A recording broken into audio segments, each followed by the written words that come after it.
Hi, Brett. Hi, Tyler. This is Stephanie. Maggie and I just wanted to give you a brief demo of Academic Writer before you decide whether or not it's something you would want to use with your students. So Academic Writer used to be known as APA Style Central. It's not actually been around all that long. It's actually put out by the American Psychological Association to help people with APA style. So it's a resource that students have through the university libraries. It will help them with formatting APA. It doesn't help them with writing. It just helps them with formatting, getting their references correct, putting them into the paper, in text citations correctly, getting running heads right, title pages right, all that kind of thing. So however students get to the libraries, which is often directly through Canvas, they go to Databases and click on the A, and it's the fourth option.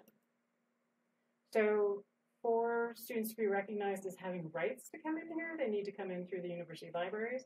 Once they're in there, though, they're going to need to create their own account. So if they log in and create their account, each student would need to create an account who's going to work in here, but only one student needs to start the paper. So if they're working in a group of 3, they decide whoever's going to start the paper can start it, and then they can add their colleagues or classmates in, and Brett, they can add you as a reviewer. I'm going to go ahead and log in. So often students start with references. So they can do the learning without being signed in, but to add references or to write a paper, they have to be logged in. So I've already put some example references in here, not on topics that you're at all interested in, but this is where you would come. We can now add references, and it'll ask you what kind. So most likely your students are working with journal articles, but obviously there's a lot of other things that they can cite. Journal article, and there's 3 ways they can do this. They can create it, and that just means that they fill out the boxes. So they fill out the form, and it will create the citation for them.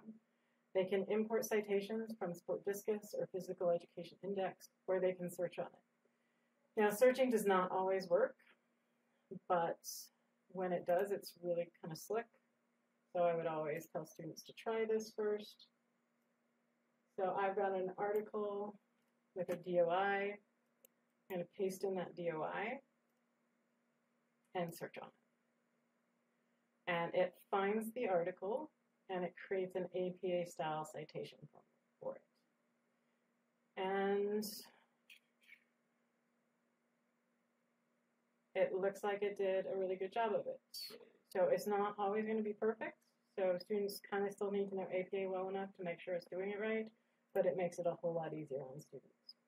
So select that, and I'm going to add to my references. And so now that will be in my list of references. So when students are ready to start the paper,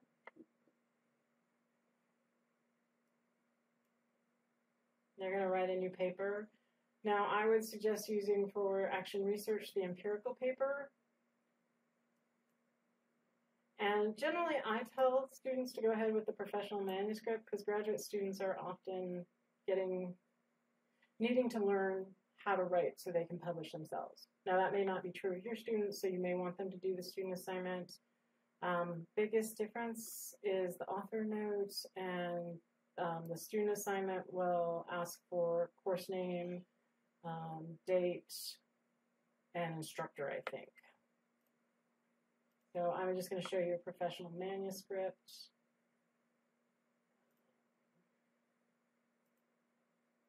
So if this were my title, I can just type it in here and start writing. Now, once that is done, I can now come over here and collaborate, and I can add a new user. And for the partners in my group, I'm going to want to choose collaborators so they can also write in here, and then just put in their email address and send that off to that. And so as many group members as they have. And then, Brett, if they were going to add you, unless you want to be able to write in it as well, you would be added as a reviewer, and then you can make comments on what's going on, but you can't actually modify their paper in any way. So that's how it's really easy to add people. So all the students would need to be able to put in at that time that they start the paper is the title of it, which they can go back and change anytime they want. And then they can add their collaborators in and work on the paper. So an empirical paper automatically puts in 4 sections: introduction, method, results, and discussion. And when I click over here, it just allows me to start typing. So this is the intro to my paper, whatever you're going to put in there. So these are all modifiable. So you can either change the wording, you can delete them, or you can add new. So if I were going to add a section about participants and maybe measurements,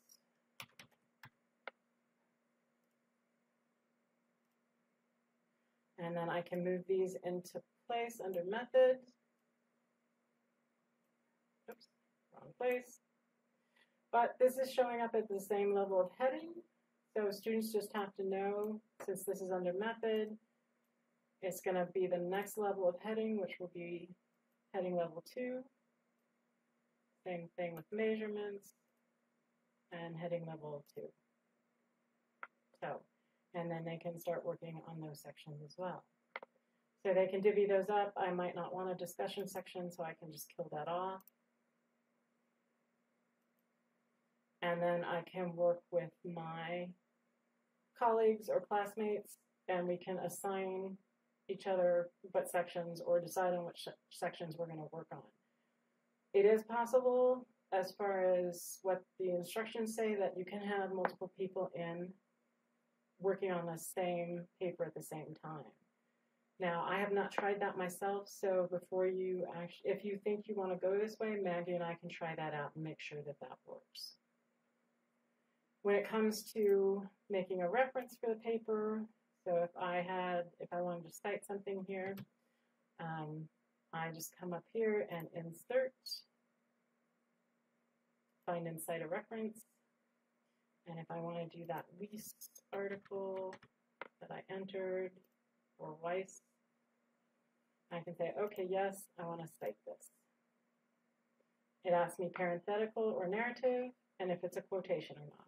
I'm going to leave it at parenthetical, since I think it says quite a few authors. So it has 4 authors. Now, if I were to then come down in the results and cite something new, another citation for this article, and I go ahead and insert that citation again. If I use it twice, same process, look up the article or find it by scrolling through, whichever. I'm going to add it again. It notes that it's already been cited, and I say cite. Parenthetical again, and submit. Now it's creating a different style text citation because it knows it's already been in here once, and the next time it's going to go in an abbreviated format using et al. So it does that for students. And then they can just go on writing. So you could have them add a literature review section, might be something you want to do. Whatever sections you want them to have, or if you're allowing them to decide that, they can do all of that from here. Now, on the title page, whenever they're ready to do that, if they put in the running head, I am not using caps lock, it automatically does this. So they don't even have to remember to put on their caps lock. And we can go to authors, add in authors.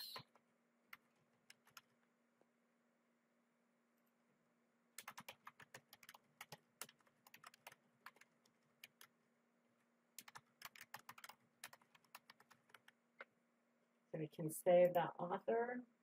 And then we can come up here and put a new author in for as many authors as we have.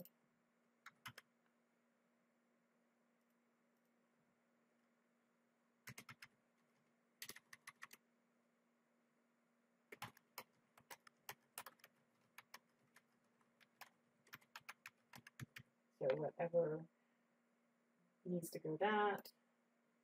And then we can go ahead and go to our next. We don't need to worry about any of that, so we don't need to save that.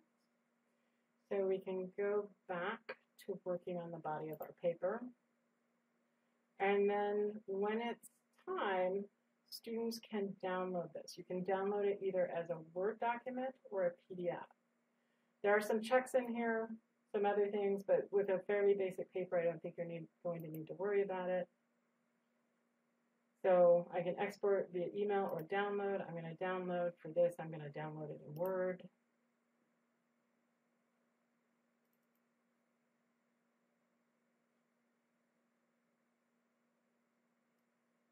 And then it opened up my paper on the other screen. So here it is.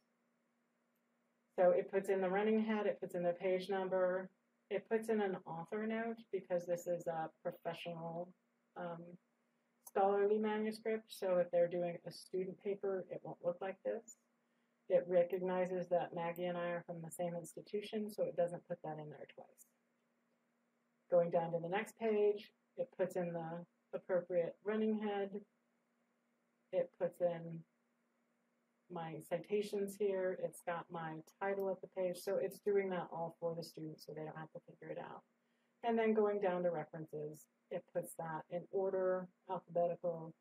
It does the hanging indents, all of that for the students.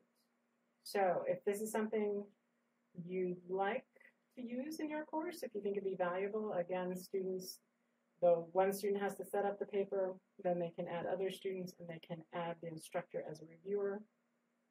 So everybody can have access to it at once. So let Maggie and I know if this is something you want to use, and we'll get some stuff ready for your class. All right, thanks. Bye-bye.